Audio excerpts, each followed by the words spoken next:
Hey guys, welcome back to the booth here at the Magic Online Championship. Marshall Sutcliffe with Luis Scott Vargas in the red zone. We also have Randy Bueller who will be scoping out various matches for us throughout the course of the day. We're heading into the second round of Cube. We've already watched Bing Luke draft his deck plus a bunch of other builds as they were in progress. And then on top of it, we also like had freshman probably. We had the first round, and now we're heading into the second round. We've got one more round of Cube Draft after that, and then we're going to have 4 rounds of Modern. That's all today. We've also got tomorrow to bring you Born of the Gods, Theros Draft, 3 rounds of that, plus 4 rounds of Standard, leading us to a top 4, which will decide our champion. Now, here, it's big prizes out there. Yeah. $25K for first. Yeah, $25K plus dual invites. One to the Magic Online Championship next year and one to the World Championship this year. Mm-hmm. Who do we have, by the way, in our feature? So we're going to play. We're going to see Seth Manfield against Tamas Glied this round. Seth playing the blue-red-white control deck that we saw last time, the old Chandra's Phoenix Dungeon Geist double white card deck. But it actually looks really good and has Cascade Bluff, Celestial Colonnade, Flood to Strand, Hallowed Fountain, all the fixing you need. I don't know what Tamas is playing, so we're going to have to take a look at that. Yeah, I'm curious to see that. Tamas is on your right there, then with Seth Manfield on your left. Mm-hmm. And Seth's been having a pretty fantastic year this year. He won Grand Prix Kansas City and has 2 other Grand Prix top 8s. Looks pretty excited about it. Yeah, I mean, you can tell he's overjoyed. Yeah, he's just thrilled right now. I actually remember Seth back from when he won GP Daytona Beach back in 2007 or 2008, and because that was 2007. I remember that because that was a GP where I started 10-1-1 and then 0-3 my last draft. Oh, brutal. Yeah, but this was back when GPs were not quite as big as they are now, and I top 32 to 10-4-1, as opposed to now when that would probably get you in the top 150 somewhere. Yeah. There's Tamas. Yeah, Seth Manfield, 2-time Grand Prix winner. Yep. He's won in both constructed and limited, which is interesting given the context of what we're seeing here, which is a format for the Magic Online Championship where the players are going to be playing Cube, the current draft format, along with Modern and Standard. So, it really does test a wide range of skills, and Seth is one of the people in the room who definitely can plant his flag on having perhaps the highest diversity of skill. Well, he top-8'd a Grand Prix in, all Theros, Grand Prix Toronto, and then he also won Grand Prix Kansas City playing Melirapod in Modern. Right. And I think his GP win... It was in Lorwyn Block Limited. There you go. So actually triple Lorwyn Limited. So. Yeah, I actually talked to him, too. We were having dinner last night, and I asked him, how he viewed himself as a Magic player. And he says he considers himself a limited player primarily, but clearly he has the tools that it takes to win in Constructed as well. Well, he did take a bit of a break from Magic, as far as I can understand. Yes. Like to go to college. He actually just recently graduated. Correct. And, when you're not playing a ton of Magic, limited is actually one of the better ways to stay connected. Yes. Because it takes a little less upkeep. No one likes paying upkeep and having to keep up with the formats that rotate and Standard especially. It's a little harder than just drafting on Magic Online. Whenever you feel like it, or going to your local store. So these things do impact which formats you play. Yeah, I think Constructed has cumulative upkeep, perhaps. Limited just has a one-time limited upkeep cost. But yeah, but for now, I did have a chance also to talk to Seth quite a bit about what he thought about the Cube. Right. And I'm not surprised to see the deck that he's drafted here based on what he said. He seemed to be pretty open. He didn't say, nope, this is my deck, this is what I draft, and I'm going to do it. All right, looks like we're ready to go down to the feature match area now for the second round here from the Magic Online Championship.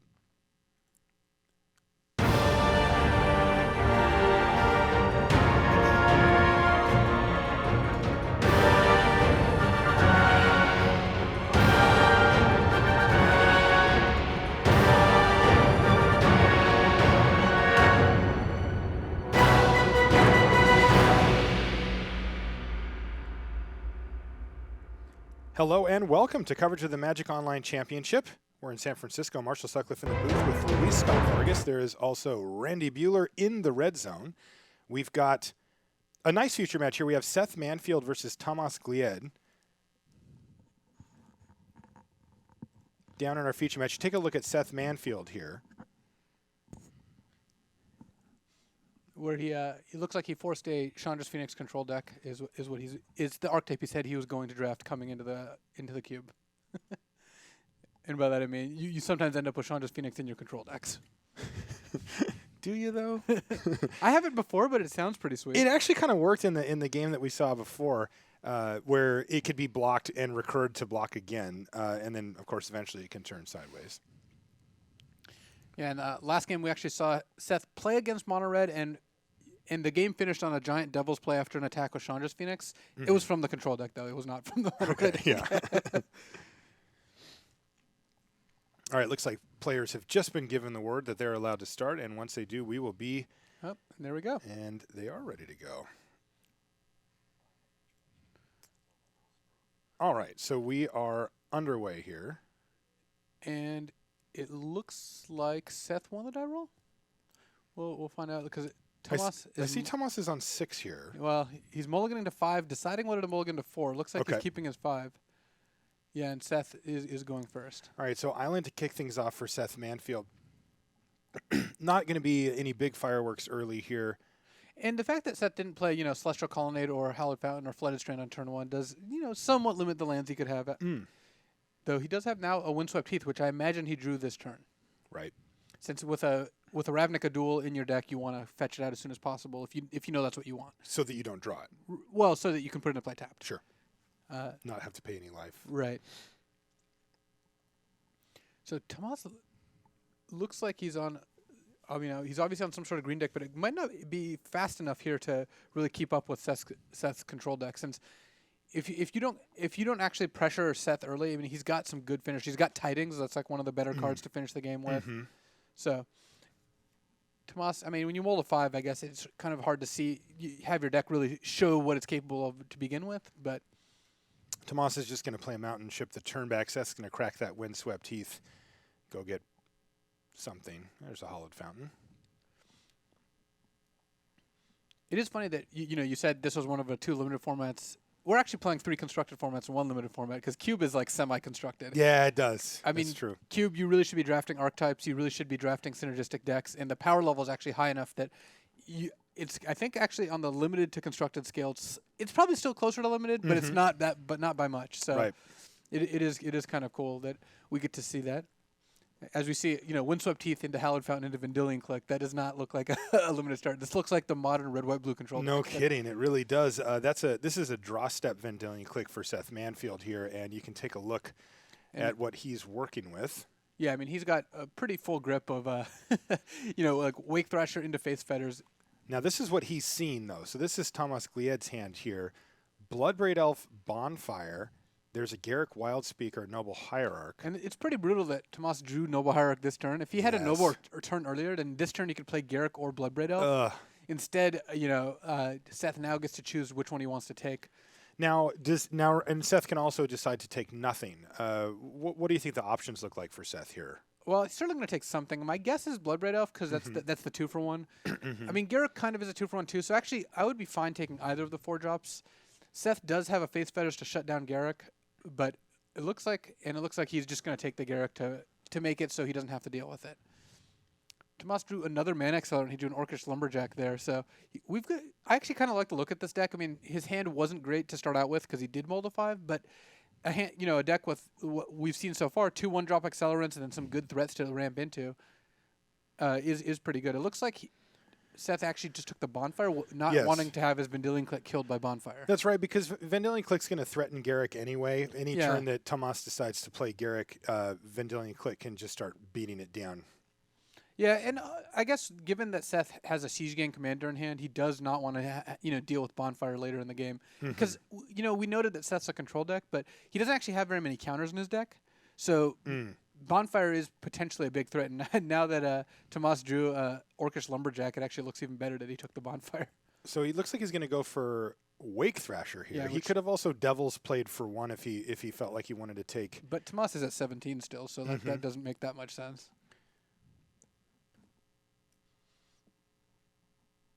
He can kill a creature, right? Like, I'm staring at the screen like, what did I miss? No, that was just me. I assume you're just trolling me now. You'd think that would be my default stance by now, but for some reason I still listen to you, and then it takes a minute. So at this point, Tamas can actually play all the cards in his hand, especially if he wants to go ahead and use Garruk to or to untap, but he can because of the lumberjack. He can actually just Bloodbraid, see what he hits, then play Garrick and make a beast. That's sweet. I mean, what if Tamas hits like some sweet sweeper spell off Bloodbraid Elf? Which one do you have in mind? Bonfire. Yes. What if that's his only other cheap card? Yeah. Ooh, Fauna Shaman. I kind of like what's going on here. And Bloodbraid gets to attack as a 4/3 if he so desires because of the Noble Hierarch. Right. For a Moldal 5, and getting Vendilion Click, this is a pretty good recovery. It is not bad. Now, it does get interesting here, though. Seth Manfield has left up 1 white mana, so Tamas has to consider that, as the Wake Thrasher is really going to start hitting him very hard, very quickly. It's going to be a 6/6 next turn. Right. But Tamas has a couple, couple 5 creatures to block with as soon as Garrick makes a creature. Mm-hmm. And Seth can't actually cast Siege Gang Commander yet, though he can cast any of the other 3 removal spells in hand, including Devil's playing away just the Garrick if that's what he wants to do. Mm-hmm. Garrick also just makes, a beast and then dies to Vendilion Click, but that still might be better if you don't have an immediate way to deal with Vendilion Click, you're not going to do better than that. So, all right. So Bloodbrain Elf does hit the red zone there, and hits Seth Manfield for 4. He floats a mana because now that Mana Bird doesn't exist, there's no drawback to pumping Wake Thrasher. Used to be a little bit of a choice, but now obviously you just go ahead and make it as large as possible. Looks like Seth Manfield is unaware of the F7. Yes, the F7 is good technology. It is. Seth's got a lot of burn in hand. Actually, Yeah, this could get interesting. If Tamas just takes this 9-point hit, goes down to 8, I could easily see Seth just like starting to point Chain Lightnings and Devil's Plays at his face. Right. And it doesn't actually seem bad just to take the hit. I mean, you're so far behind that I think you can't afford to chump block here. I think I would just take it, though. Unfortunately for Tamas, that does leave him vulnerable to those burn spells. And here's Faith's Fetters. My guess is locking down Fauna Shaman just because. Correct. That's the card. Even though Seth knows what the last card is in Tamas's hand, given that Tamas has access to 8 mana with the Orcish Lumberjack, bad things could happen. You don't want bad things to happen. Right. You don't want Tamas to randomly just draw a creature, discard it, and get something, just crazy and just go off. Yeah, even something like a Flame Tongue Kavu or something would go a long way here. Yeah, but instead it looks like Tamas is pretty close to dead. I mean, he's not just dead because he can't get burned out next turn. If Seth draws a red source, he can go Chain Lightning, Devil's Play for 3, though. Yes, and that would actually kill Tamas, assuming that the Vendilion Click gets to hit. Seth does have to remember, though, that Tamas has an Orcish Lumberjack ready. Chain Lightning can get bounced. I mean, there is a second clause to the deck, or to the card. It's not just 1 red, deal 3. So that's true. I haven't seen Chain Lightning get bounced very often, but it is something that can happen. Tamas is kind of stuck between a rock and a hard place here. He can make a Garrick, make an Awakening Zone, put some things into play. The Vendilion Click's still going to crash in. The Wake Thrasher at least is going to start getting chumped by Awakening Zone over the next couple turns. Right. But it's going to be hard to really make any headway here.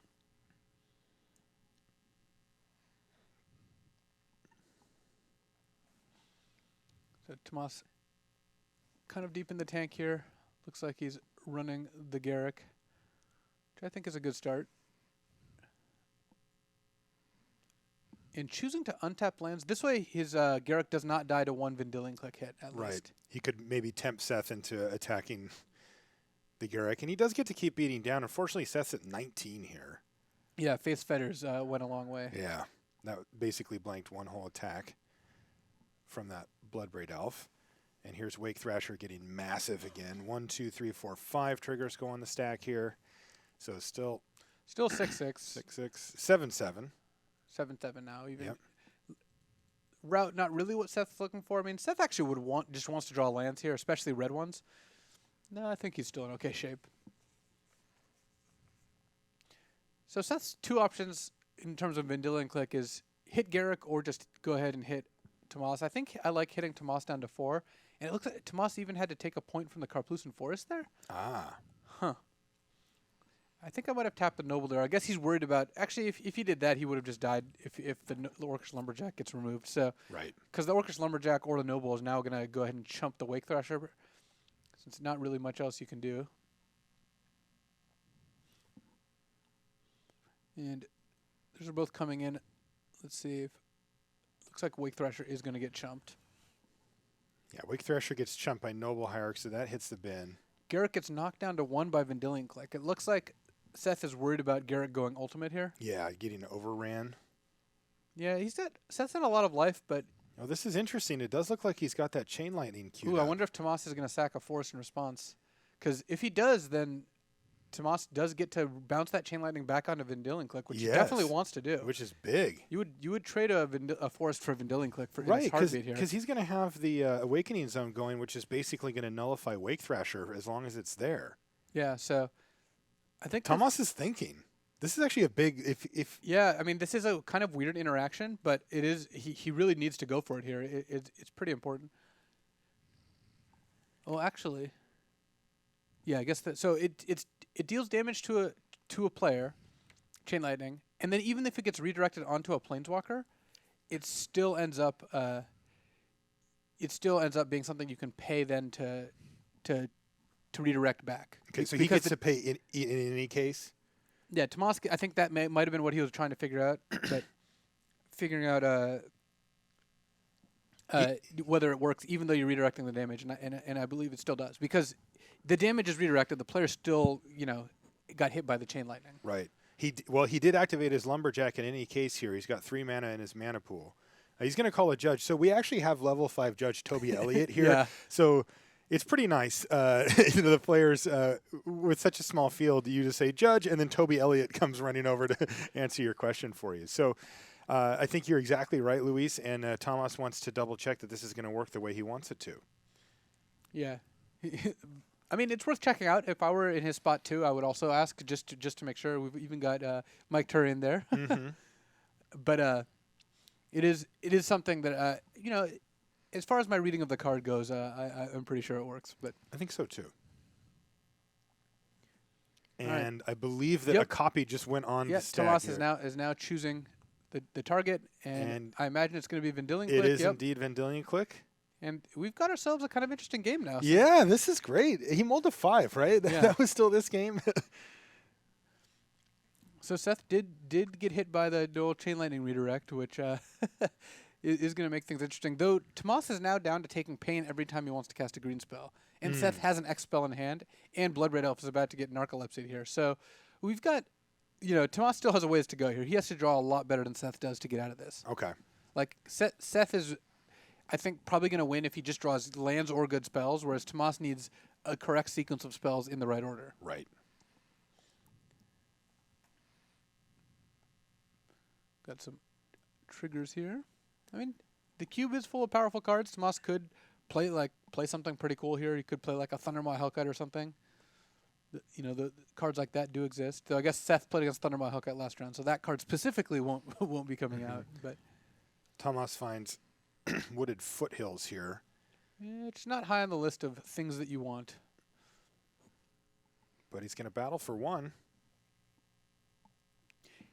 I actually like attacking here. You do die potentially if Seth kills your Eldrazi token and attacks the Wake Thrasher, but I don't think you're at a point where you can play around that. Did you see that? Yeah, the floating mana mid-combat to make Wake Thrasher better.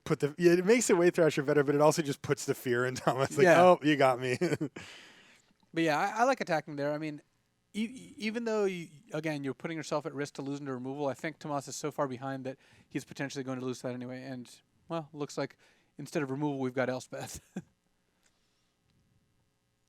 Elspeth, Knight Errant, so that can just jump the Wake Thrasher and end this game here. Yeah, it looks like Seth's going to Errant on the side of caution here and just go for the win. So Seth Manfield takes down the first game versus Tamas Glied. And neither player, there's happy Seth. Relieved, perhaps. I saw a little aside go out. Yeah. I mean, it was a close-ish game given that Tamas mulliganed to 5. So, imagine how different that game would be if Tamas had Noble Hierarch earlier and could have cast turn 3 Blood Red Elf for Garrick. Right. As the players decide what to sideboard. Though, I would imagine both of their decks aren't going to look all that different post-board. Neither of them is playing anything really too off the beaten path. So these are the kind of decks you expect to play against. If you don't have, good cards in your sideboard against these decks, right. What exactly are you aiming for? Right. Looks like they're Definitely taking their time with the sideboard plan here as well.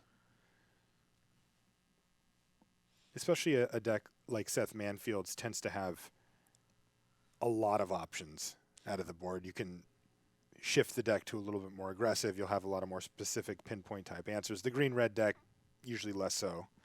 Yeah. And it looks like Hannes Karim defeats Anssi Alkio 2-1, which is interesting because Anssi had a really good red deck, but Hannes does have the white Weenie deck, and mono red is actually one of the matchups white Weenie actually likes. Oh, is that right? Depends on your creature makeup, but having cards like Spectral Procession and potentially even like Silver Knight, if he has it, though I didn't recall seeing that. But just having good rate small creatures is what you want against the red deck. Yeah, that makes a lot of sense. So it is. Plus, you're also casting spells at a similar clip that your opponent is, where a lot of the decks are, when you cast out for a mana rock, or you tap out for a mana rock, you're not really affecting the board, but the mono white deck can actually affect the board in the early stages. Yeah, so that's interesting. The red decks have picked up a loss at this point. So we're going to see if this 5-1 estimate remains accurate. So we're in San Francisco here, and it looks like we're ready to go back down. I see 7 cards for both players currently, so that's good news. But Tamas is still deciding. Tamas is in the tank with a mulligan or not, which is not as he. Yeah. Yeah, he does not look happy. Though he knows his opponent's sitting right across from him. This could be a little bit more of Hollywood here. I did see the players that when we had the camera on them like this, when they were in game, kind of sneak a little peek like, does this guy look happy? Yeah. Or it is interesting to see that. It's a pretty unique scenario here. Yeah, because in no other Magic tournament can you see your opponent while they're playing. Not when you're on Magic Online. All right, let's take a look at Tamas Glied's hand here. Well, he's got Nature's Lore. That's the card in the middle with new art that you might not be familiar with. That makes this hand good. Without this, this hand is not good. But the fact that he's going to get to go ahead and cast Nature's Lore into a turn 3 Chandra, turn 4 Plow Under makes this very good. Can he? Is that which Chandra was that? Pyromaster or it's gone now? Chandra Pyromaster. Yeah. Okay, shoot. I was hoping for double Plow Under. Yeah, well, that would, as sweet as that would be. And it looks like Seth does not have a ton of early plays. I mean, he's got a turn 3 Blade Splicer, which is going to fight against Chandra fairly well. But I actually don't mind Tamas's opening hand here, especially since he has a Maze of Ith to protect Chandra if he needs to. So I like this plan. And I saw a Kozilek in there, so getting to a Kozilek eventually is pretty nice. The real question is next turn. So Tamas plays Chandra, pluses it. Next turn, when Seth plays a Blade Splicer, I would imagine Tamas just kills the Blade Splicer, then plays Maze of Ith. Okay. Which kind of sucks because you want to play Plow Under that turn, but you don't really want Chandra to get hit for 3. So Tamas is really hoping to draw a 4-drop or something relevant next turn to play. All right, so good start from both players so far. There's Vendilion Click now for Seth Manfield as well.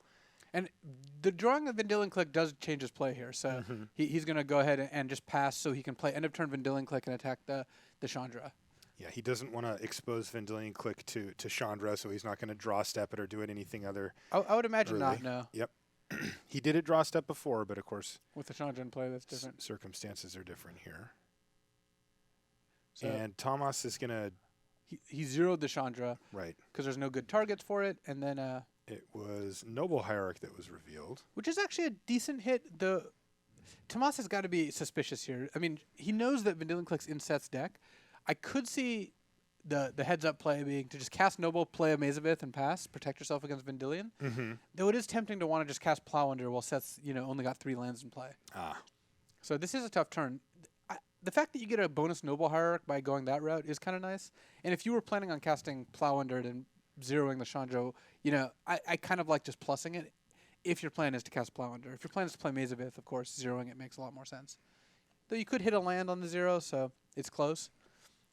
This is interesting. Tamas, look at him. I mean, he's super tanked out. I mean, this is a big play. This is one of the turns that's going to change a lot of things. If he doesn't play a Maze of Ith this turn, his Chandra's going to go down to 2 loyalty, potentially get Chain Lightninged or Electrolyzed in this case. In fact, if he doesn't play Maze of Ith, it is going to get Electrolyzed. So it looks like he's going to run the slightly safer play, which I like. The Thunderscape Battle Mage came in to kill Face Fetters, is my assumption.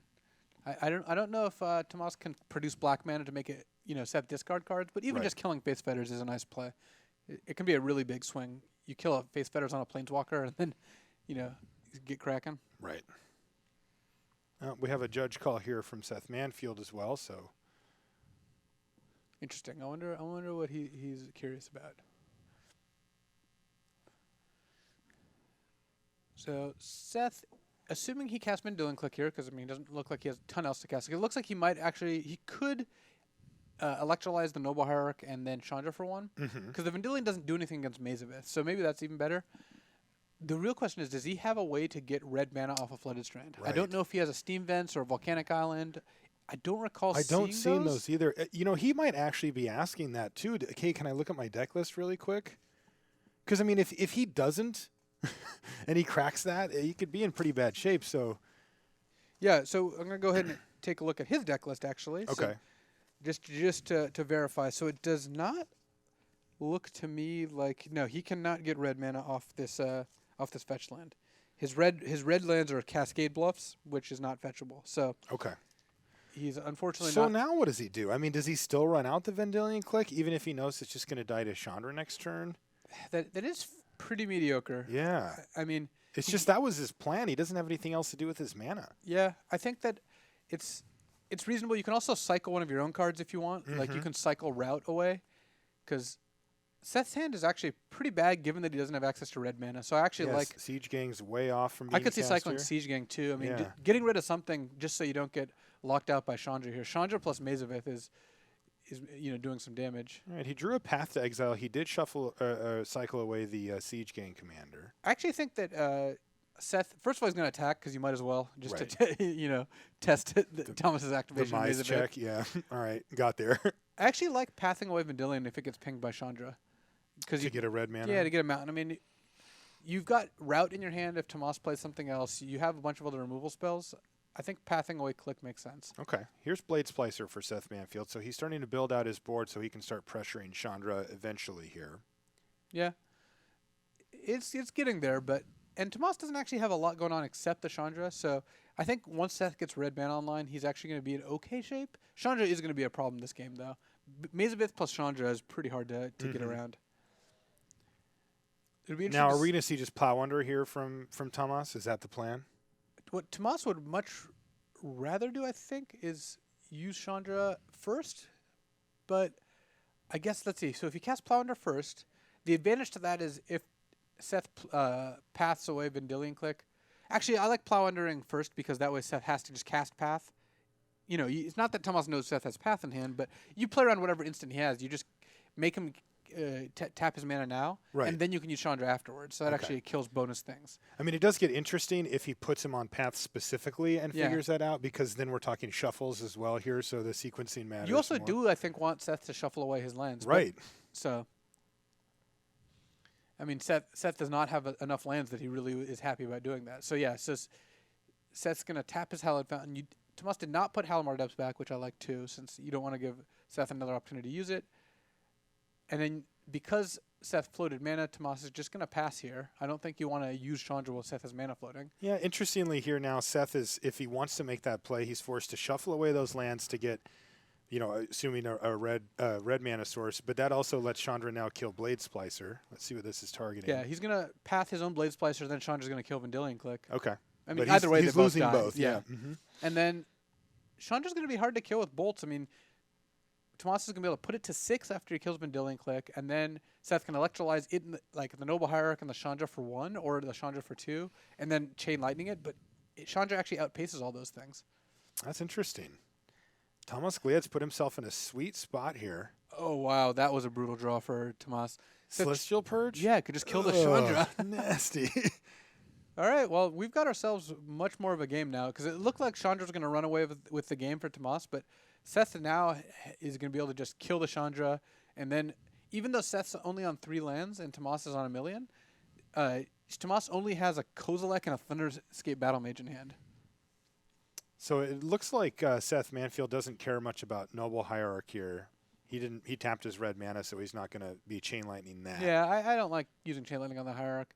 Though Tamas in the Battle of Haymakers, looks like Tamas actually has come back with a nice one. And he can't play it fast enough. Yeah. Inferno Titan hits the battlefield. That's going to take down the golem potentially. Well, Tamas is also slightly behind on time, so I think that given you when you know what you want to do, you should just do it quickly. Agreed. And here it's pretty easy play. You slam the Titan, you kill the token, you hit for 1, and Seth's now under a very fast clock. He doesn't have a ton of answers.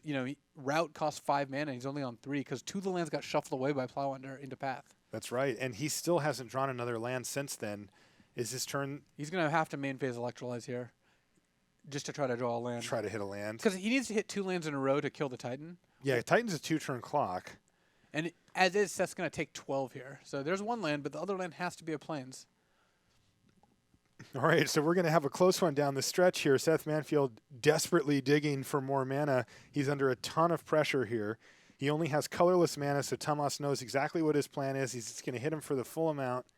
And Tamas drew a forest, not a mountain, which is a little worse for him. But, Tamas has got to be in pretty good shape here. Even if the Inferno Titan gets killed, Seth's at 3, and Tamas has, a Kozilek in hand. So if he draws lands, he'll eventually cast Kozilek. And if he draws spells, he's in good shape. And yeah, it's not going to do it. No. Remember, the 3 anyway would just kill, let alone getting hit. So Tamas Glied picks up game 2, and we're going to get a game 3. That was a close one. Chandra Pyromaster doing a lot of work. Actually haven't played that in Cube yet. It's a good one. I mean, the ping ability is very relevant. The zero ability is also pretty good. The minus ability is not used quite as often, but the other 2 abilities are good, and it starts with a lot of loyalty. Comes in at 4, goes up to 5 a lot of the time. That seems very strong. So players are once again doing a little sideboarding here.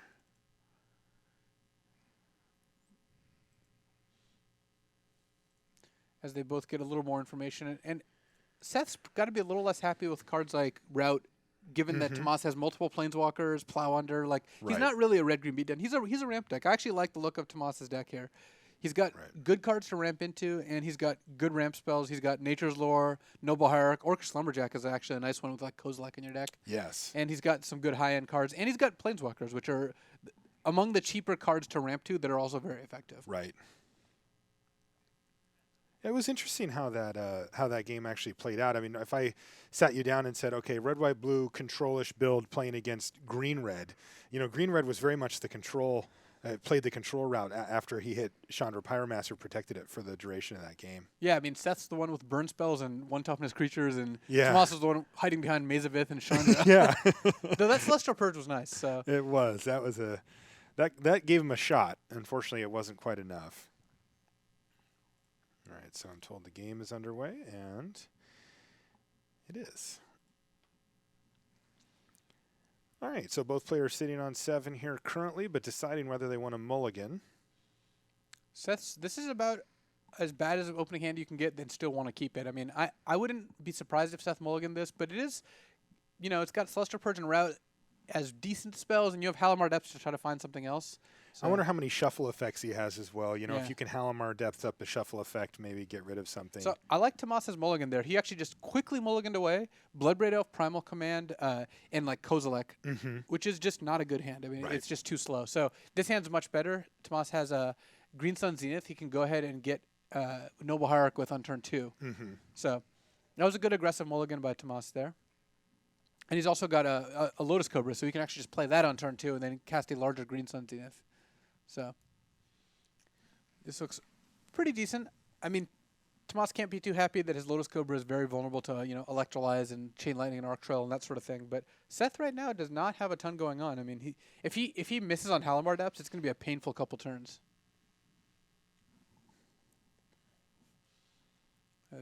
Seth going pretty deep. If you're going this deep, you've got to have a shuffle effect, and now he's calling a Judge, which is interesting.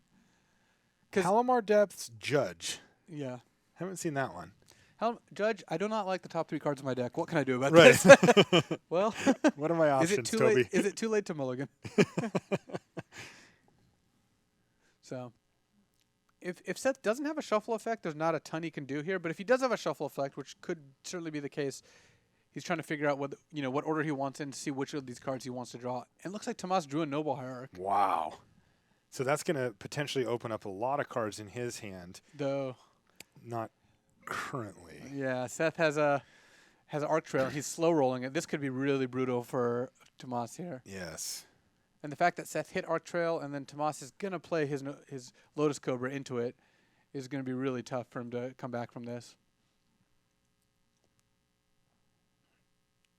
Because Tamas, I guess I'm not 100% sure whether they got deckless or not. So, yeah, whether or not he knows about Arc Trail, we're committed now, and Seth's got to be really happy. This game has progressed in the best way possible for him. Yeah, absolutely. He's going to get a fairly savage 2-for-1 here off of Arc Trail and just pass the turn back. And Tamas grimaces. Dude. But Tomas's hand is actually still good. Unfortunately for him, Seth has the Celestial Purge. So Seth for the Chandra and then a route for the Inferno Titan. So Seth kind of has all the answers, though he doesn't have much of a threat besides the Riftwing Cloud Skate in his hand. So I think what Tamas is doing, you can see that his hand gets obscured. I think what's happening is he's looking at his deck list because he's got that Green Sun Zenith, and I think he's figuring, well, what should I go get here? Yeah, I mean, he's going to play Chandra next turn, so he's got to decide whether he wants to burn a Green Suns now on something smaller or wait 2 or 3 turns and get something larger. And let's actually go ahead and take a look at his deck list here to see what options he's got. He's got, well, a Fauna Shaman he can get now, which is okay. He's got a Terrastodon if he waits a long time. He's got a Wall of Blossoms, which actually lets him cantrip and potentially protect Chandra. That's interesting. Yeah, he's also got an Acidic Slime if he wants to later answer something like a Faith's Fetters. Right.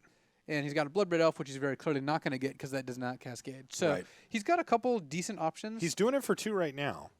You thinking Wall here? I like Wall a little more than Fauna Shaman. Yeah, it looks like he's just grabbing the Wall. I think that's good. You want to hit land drops so you can hit this Titan. You're not going to do anything the next 2 turns with it. And Tamas does not have a lot of good 4 or 5 cost options except for like Acidic Slime. And that's well, it's expensive enough that I don't think you're going to want to wait until 6 mana to do it. All right, so interestingly here, Seth Manfield plays a land, just ships the turn back immediately, but Tamas has no fear. He's going to just jam Chandra Pyromaster on the battlefield here. He's going to activate it. Yeah, and I mean, Seth does not have much in the way of counters. So I think just running out the Chandra seems fine. Oh, is this a Vendilion click? No, this would be the Celestial Purge. Oh, the Purge, right. To kill the Chandra. You know, Seth's still a little flooded. I mean, he can Riftwing one of Tamas's lands, which is actually decent. Ooh, but Seth now has an Elspeth, except he does not have double white. Okay, well, he's going to play Riftwing Cloudskate right on time here. Yeah, just turn 5. Set Tamas back a turn from playing Inferno Titan. Oh, it looks like he's actually bouncing his own Halimar Depths. Wow, going deep. Yeah, I like that. I mean, he could have waited till he had enough mana to bounce his plans then play Elspeth, but that takes a lot of mana. Plow Under off the top here for Tamas Glied. That's actually a nice one. I like just casting that, I think. I mean, it makes that Halimar Depths just the bearer of bad news. He just gets to see lands. He gets to see one of the 2 lands, yeah. Yeah. You could run the Acidic Slime and just kill the plains, but I like just casting Plow Under and following it up by Acidic Slime.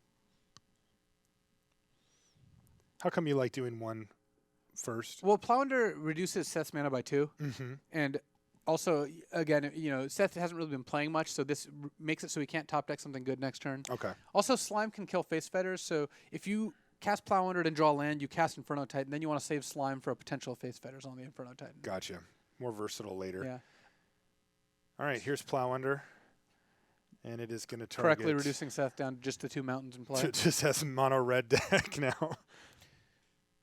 So Tamas is in good shape. If he draws a land, he can play Inferno Titan. It's going to get pathed, but it at least kills the Riftwing Cloudskate. And if he draws a spell, well, I mean, drawing a spell is not too bad. He can cast most of the spells in his deck. Kozilek being one of the few exceptions. Right. Now Seth has to rebuild his mana here.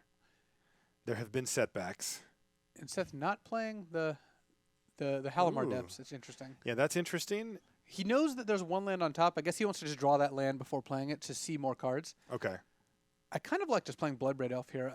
Tamas has a miss. He has Bonfire, but there's a lot of cards he can hit. He can hit Awakening Zone. Or you can also miss on Green Sun Zenith, but he can hit Awakening Zone or Nature's Lore are both good. He can also miss on Pentad Prism. Wow, he's actually got a lot of misses. Yeah, that's a lot. Those are adding up quickly. He can hit on Fauna Shaman is decent. Orc Slumberjack is actually decent. So he's actually not running... He's sliming. His blood rate is 50-50 to miss. The one reason I don't like sliming here is I would much rather hit a white mana here than hit blue. You know Seth has multiple blue mana and only 1 white, so Yeah, so it looks like Tamas is just taking the amount versus specific colors tack here. I mean, he plow under it, and now he's just blowing up a land. I think he would be in much better shape if he just waited to slime that plains, though. Granted, we can see Seth's hand, but Seth did not play, more plains earlier. He had mountain, island, plains. You really want to go after the one that's vulnerable. Right. There's the Kozilek. All right, Bloodbraid. Spin the wheel. I think Tamas is more likely to miss than hit here, and he looks like he missed. He hit a Pentad Prism. I mean, that's one of the risks. Bloodbraid Elf is a good card, but it's not going to hit. Again, just a perusal of his deck list, it looks like he had 3 misses and 2 hits left in his deck. Because he had drawn to Lotus Cobra and the Noble Hierarch already. Right. So fairly brutal. Yeah, that's a big one. If he hit a Nature's Lore there, he would be in much better shape. Riftwing can at least trade for the Bloodbraid here. Hitting Awakening Zone would actually have been the best of all possible worlds. Because that gives him Kozilek at some point. And Inferno Titan next turn guaranteed, so all those things together are pretty good. Seth has the out of pathing his own Riftwing to get a second plains, but I don't think you want to do that. I think you're just going to count on Halimar Depths showing you the way.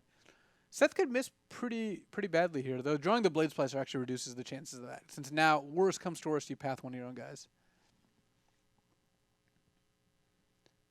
This game's going to be interesting. If Seth can get back on his feet as far as mana sources go, which it looks like he'll be able to, Tamas is running out of gas here. I mean, the Titan's going to be an issue, but Seth has an answer for that. Yeah, I'm still just imagining what would happen if he had blown up the plains. Right. Seth had 4 white cards in hand. Right. But, I mean, so Tamas plays a Titan. Seth, let's say he doesn't hit white. He's going to path the Titan and keep, he still has a Blade Slicer plus the token against Tamas's 2 creatures.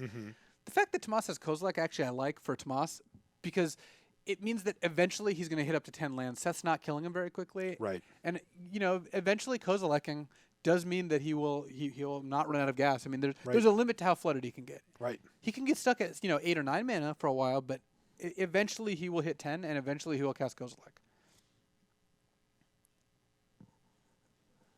So Seth digging into the depths of his library, doesn't cast the Blade Splicer. No Splicer here. That's interesting. So what do you think the thinking is there? I don't actually know. Maybe that indicates to me that he's got a plains on top and is planning on casting Route next turn. Okay. That would make the most sense to me, because if he didn't have a plains on top, then it looks like Tommaso went back to the deck list. I think he drew Green Sun Zenith. Okay. Does he have any? He has that Fauna Shaman still? He has a Fauna Shaman he can still get, but he doesn't have a ton else. Yeah, if you don't cast Blade Splicer, the only reason I can think of is that you want to cast Route. And Tamas, he drew Primal Command. Wow, that is much better for him. Now he can put plains back on top and then search his library for a creature. What is his best creature left to get? Terrastron's a little hard to cast. His value creature's he's already played Acidic Slime and all that. So I would imagine, he's targeting the Halimar Depths. Depth back on top. I guess just because it comes into play tapped. Yeah, just tempo him. And then he's going ahead and picking up maybe just a Terrastron to set things up for later. He doesn't have a ton of cheaper cards he can get. Oh, he just got the Fauna Shaman. He got not very greedy. I like the look of this. I mean, drawing that Primal Command was pretty big. Because now Seth's going to play Halimar Depths again, see the same 3 cards he saw last turn. Right. And then he can... If he didn't play Blade Splicer last turn, I imagine he'll pass again, knowing that Tamas has a Fauna Shaman in hand, is likely to play it, and then you route them both away. Trassin off the top here for Tamas. Okay, so Tamas has got a couple big threats. At least now, if he hits 8 mana, he can still cast something good. Right. All right, so I'm operating on an assumption that Seth's going to cast Route this turn. We'll see if he delivers. He does. He does, especially if that, for sure. Yeah, he's going to 10. Well, he could cast Elspeth, but routing away Fauna Shaman seems like it's got to be the right play. Right. So Tamas just wants to draw a land. Well, he draws Pentad Prism. It's actually kind of interesting because now he could cast a Terrastodon next turn off the Prism, blow up his Prism to get an Elephant, then blow up both of Seth's planes. Or if Seth's casting Elspeth, he could blow up the Elspeth as well. So let's see. It looks like Seth Seth drew a Mana Tithe, so that is Mana Tithe is a reason to cast Blade Splicer, but the sooner you get Elspeth out, the more value you get. especially on a completely empty board here. Yeah. But yeah, that is tempting though, because Seth has to be wondering what those cards in Tamas's hand are. They have to be something really expensive. I want to see Tamas draw a land here, because if he draws a land, he's got very interesting choice. So if he draws a land, he goes ahead and goes land. I think I like land, Terrastodon, kill my Pentad Prism, kill Elspeth, kill Hallowed Fountain. Oh, Bonfire. He can actually Bonfire away the Elspeth. Yes, he can. It only takes one Pentad Prism counter. It's got to be worth it, though. So he's miracling a Bonfire. And he also gets to play around Force Spike by doing this. Yeah. And he's got to kill the Elspeth. I don't think dealing a bunch of damage to Seth is really where you want to be. All right, what's the follow-up play, though? Blade Splicer for Seth. So he gets to rebuild his board pretty quickly here. Tamas really just wants to draw, a land, though. Now, but Seth does have Mana Tithe, right? Yeah, there's one counter left on that Prism. Oh, so So pretty lovely here. Yeah. At this point, I think you just kill the Golem. Less bad things happen if you do that. And Seth's going to want to... At this point, he's got to figure this Force Spike's not going to do much, but I could actually see Mana Tithe killing Kozilek at some point here. Because I imagine he's going to be pathing the Inferno Titan, which puts Tamas up to 7 lands in play. Yeah, this is what you were talking about earlier, Luis. As his mana count ticks upwards, that Kozilek starts to become more and more relevant, and he also has the Terrastodon, which will come down as well. Yeah. Well, if Tamas doesn't draw a land, Terrastodon gets Mana Tithe here. Oh, man. which is pretty brutal. It is. And it doesn't look like he's slamming a land, so yeah, it looks like we're going for it. This is going to be a nice 7. Mana Tithe. This is one of the better Mana Tides. Oh. That is a beating.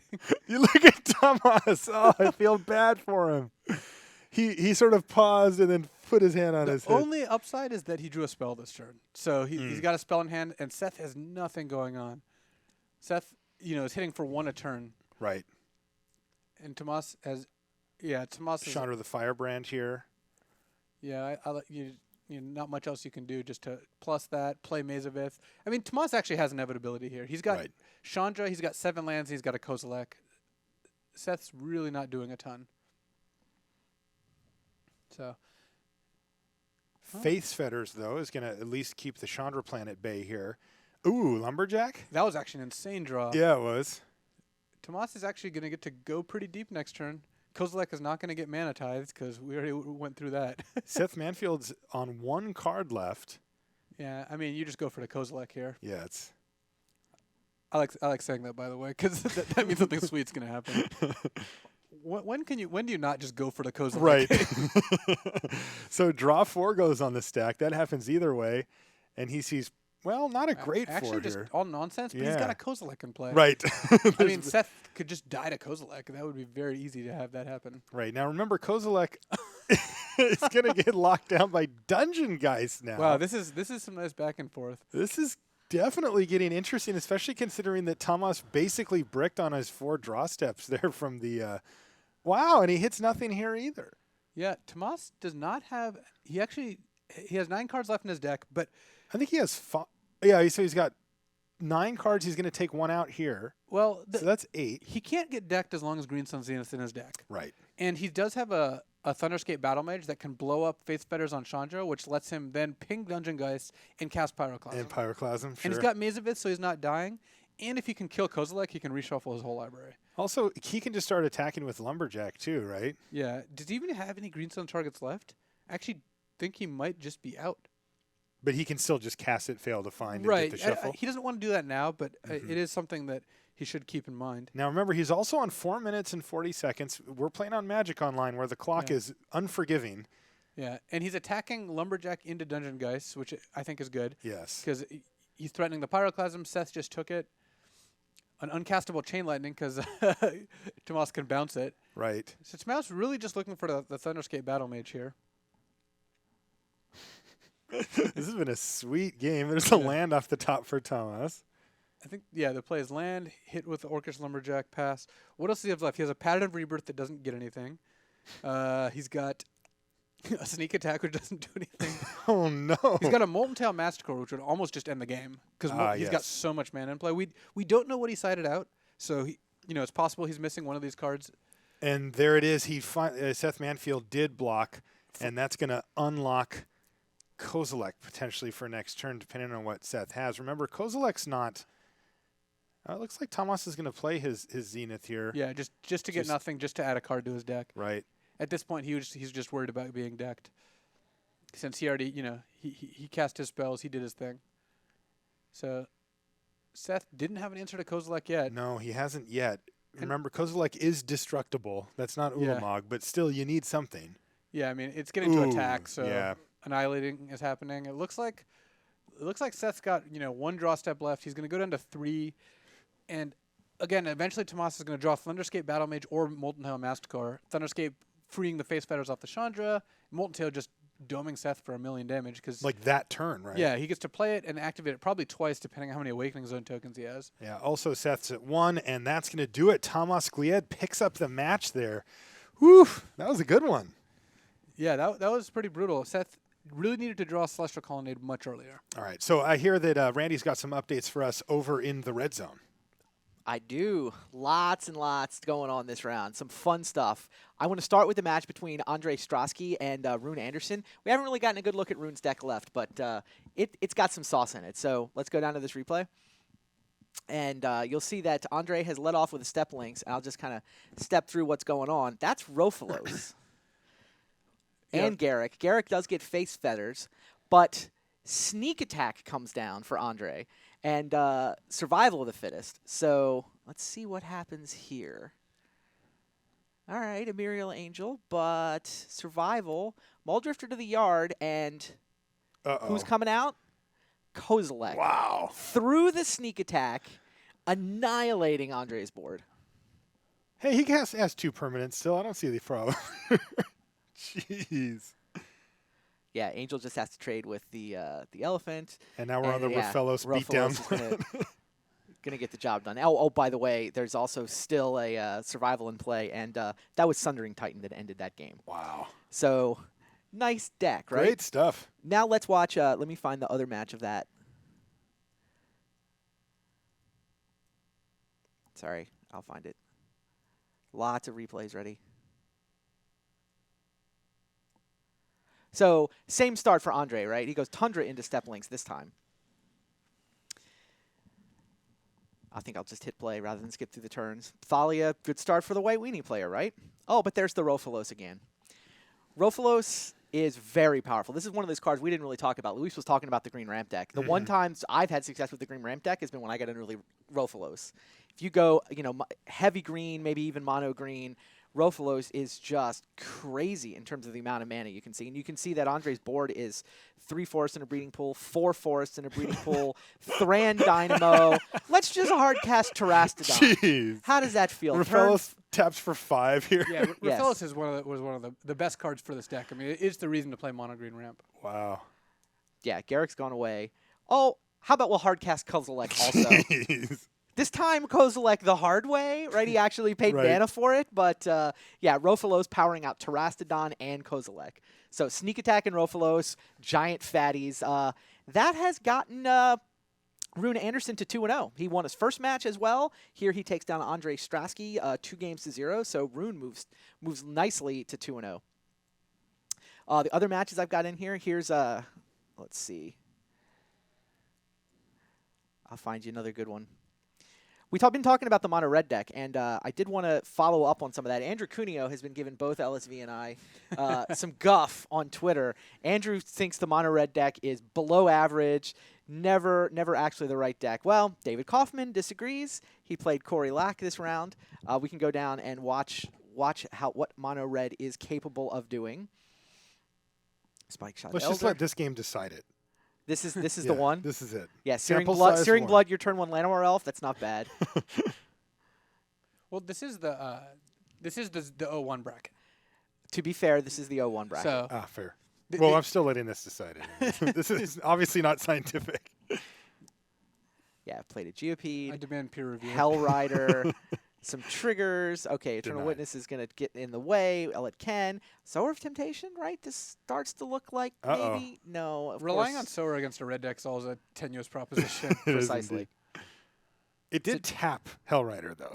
That's true. Sure. Master of Waves should be good enough, right? Pro Red? Oh, no. Here's Keldon Champion. Here's 3 more damage. Here's haste. You can see Corey's life total's already down to 7. All right, so maybe next time, Andrew. that is a lethal attack. No, David won this one. However, yeah, I've got some matches queued up from the match between Ansi and so in the winners bracket in terms of the red deck, Ansi Alkia was playing against Hannes Karem. We saw Hannes draft the white weenie deck, right? Game 1 goes pretty quick. Blink and you might miss it. Hannes has got the nice Savannah Lines opening. The problem for Ansi is he had to lead with a Get To encampment. He got it wastelanded.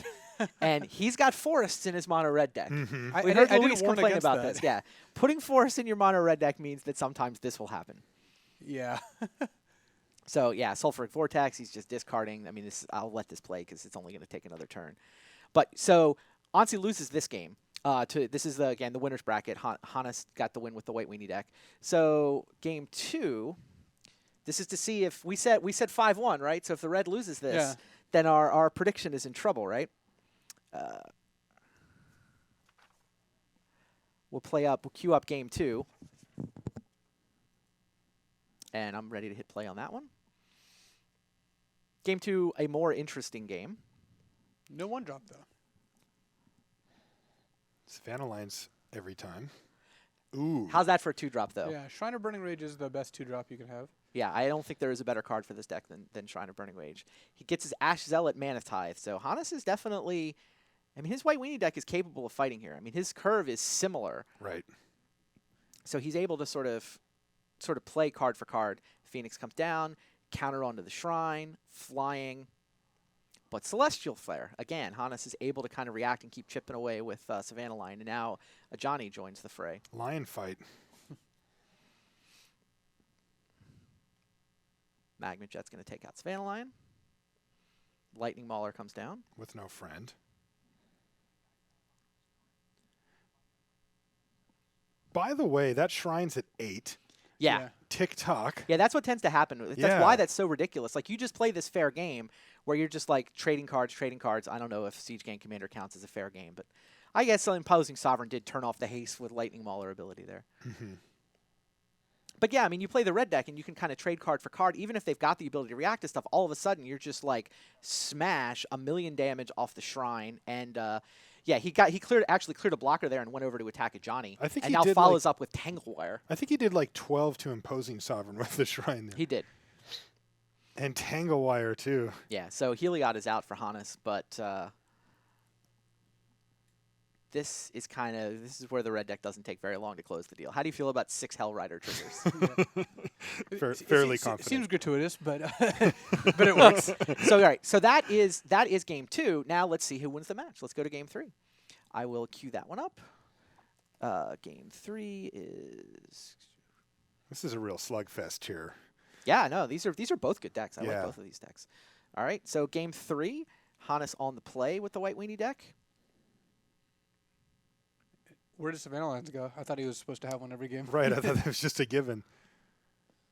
Knight of Glory will have to do. Yeah, Savannah Lines would have been nice. Yeah, Ansi's coming out a little slow here as well.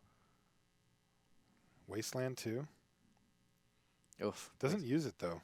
Yeah, he declines the Wasteland even though there's a Taiga. Oh! Mana Tithe. Jeez, how do you not Wasteland when you have Mana Tithe? I'm so nervous. He's got to have a 4-drop. Yeah, he must have. He's clearly got something he wants to cast. He's building up to something. Okay, Battle Mage is going to take out Knight of Glory. This is part of the reason for the green splash. This is an Angel? Restoration Angel, yeah. Oh, jeez. That makes some sense. And now Now it's time for Wasteland. Yeah, he got up to Restoration Angel, got that out, uses the Wasteland on the Taiga. Heliod. Here's this Shrine is a little late this time. Where is Hannah? Doesn't he have 2 Armageddons Yeah. somewhere? Like, I was told there would be Armageddons. right. When he tapped out for Heliod, I thought, all right, get in game. But Wow, Disenchant for the Shrine.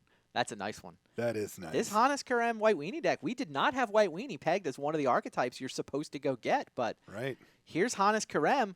There's the win. That Wow. means if you're keeping score at home, the red decks are only 2-2. Mm-hmm. Both red players have split their first 2 matches, and White Weenie is 2-0. Wow. Yeah, Hannes Karem. And by the way, it sounds like Brian David Marshall is down on the floor with Hannes. So let's go down and let BDM talk to Hannes about this awesome White Weenie deck.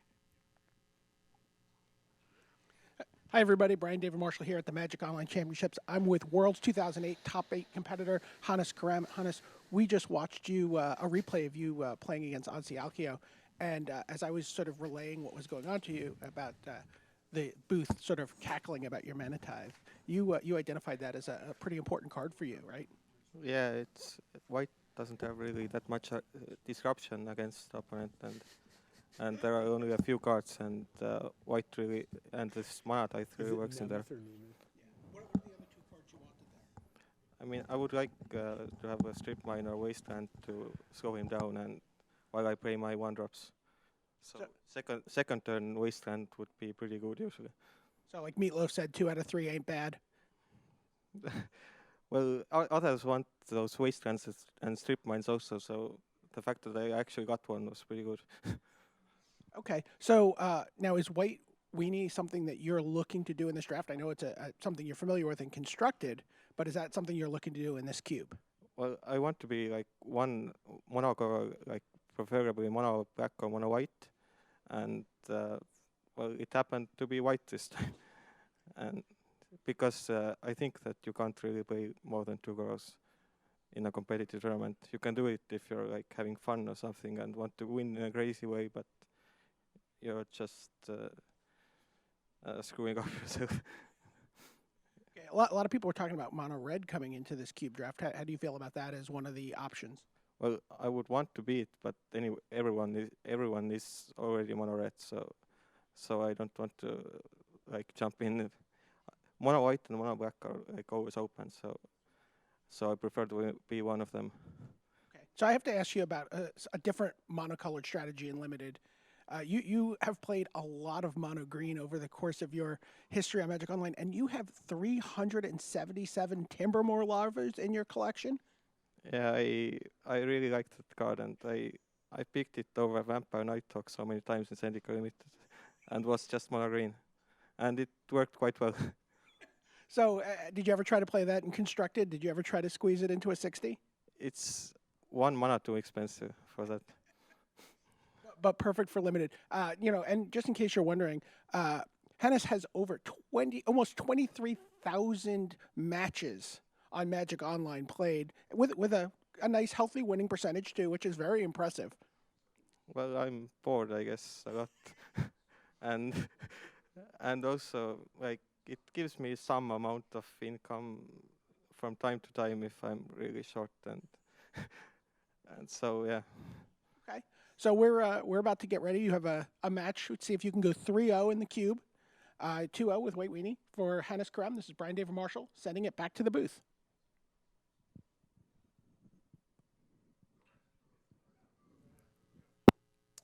Hey guys, welcome back to the booth. Thank you, BDM. 2 out of 3 ain't bad, he says. Well, Who said that? So we're gonna be watching Anssi Alkio. Now he's one of our mono red players. Yeah, or actually red-green player. Red green I'll player, have you know. right? And then and we actually talked about that in the pregame, that dipping over into another color, if you're trying to go for a hyper aggressive mono red deck, it can be detrimental. Yeah, we saw one of the games against Hannes. He just went after his G2 encampment got wastelanded. He had a forest go, so that can be kind of a drawback. He's playing against a pretty sweet looking deck. Paul Nemeth playing Grixis Control. It looks like just straight up, good stuff. Planeswalkers, removal spells, Old Man of the Sea, pretty sweet cards. So what do you like in the matchup though? I mean, if we're having a I do think that the mono red deck is generally better suited for this sort of matchup. Like the Grixis deck can count on having slight mana problems, or at least Sure. it's more likely to. And then as cool as Teferi and cards like that are, they just don't match up well against Shrine of Burning Rage. Right, exactly. And also the mana could be an issue here as well, right? One player's playing a 3-color deck and the other player's playing 1.5 color deck. So, the mana could absolutely be an issue here. But yeah, so we're going to get that. This will be our 3rd round of coverage here from Magic Online Championship. This is our last cube round. Right. As we transition out of cube draft, we're going to be bringing you Modern today. Yep, we have 4 rounds of Modern. And there's some pretty spicy lists that I saw you thumbing through the deck list, and Yeah. you had a big smile on your face. Yeah, I mean, I like Modern well enough. Like, it's a format that's got a lot of different decks around, and let's just say the metagame breakdown is not exactly like the normal one, which is cool. I mean, a 16-player event, I would imagine there'd be some variance in that, and well, let's just say that there might be a Howling Mine or two in the in the field. Okay, so something potential to look forward to for Modern fans. Players are getting set up down in the feature match area for the last round of Cube. We're going to be bringing you that, and we've got standings, I believe, as well that we can take a look at for the tournament, as we've now got a couple of results under our belt here. So let's bring that up, and here we go. Rune sitting at 2-0. Isn't Rune the Legacy guy? Oh, wow, you're right. Wasn't that him? Rune had only really ever played Legacy. He qualified in the Legacy season. There was one Mox champion, one Mox feeder for this event that was Legacy format. He's 2-0. Yeah, you saw the cube deck that he drafted. Yes, he could drafted play a that in very Legacy, good right? one. Yes, and it was funny because he's probably like, "Oh, I know all these cards, no problem." Because he said he was really excited when he won his Magic Online Championship Series qualifier for this, and then he said immediately his next thought was, "Well, now I have to learn Limited. This could be a disaster." So here he is at 2-0 though. Hanging out in second, by the way, if you put the standings back up again, is Dmitry Budakov, defending champ. We saw that super sweet control deck, and I got to be honest, that was the deck I was spending a lot of the last round watching play too. The first game he played, so Dmitry had to play against Lars Dom, and Lars had Thrun the last troll applying pressure, so he couldn't really deal with it. Thrun managed to kill a Jace and a Tamio because he was clearing blockers and attacking with this hexproof guy.